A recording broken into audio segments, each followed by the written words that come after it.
Si je vous pose la question suivante, quel est l'enjeu dans vos communications? Que ce soit vos communications personnelles dans votre vie privée ou que ce soit vos communications professionnelles ou que ce soit les communications des membres de votre équipe. Quel est l'enjeu que vous avez à travers les communications? Est-ce que c'est un enjeu d'authenticité? Est-ce que c'est un enjeu d'efficacité? Est-ce que votre enjeu est d'être davantage convaincant, davantage précis, davantage compris?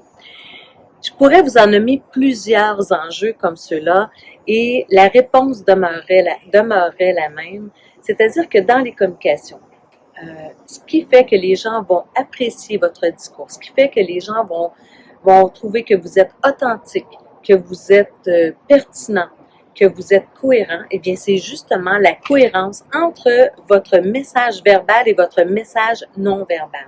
C'est-à-dire que ce que vous dites, eh bien, votre corps a le même message, transmet le même message. Vous savez, en communication, on écoute les mots, mais on est influencé par la partie de la communication qui est silencieuse, donc c'est-à-dire tout le langage corporel, donc à travers vos expressions, à travers votre posture et les gestes.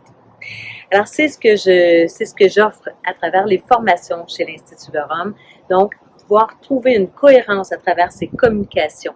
Et j'apprends pas aux gens à adapter la posture, mais j'apprends aux gens à être plus cohérents dans leur message, à être capable de passer des messages avec lesquels on a une complémentarité.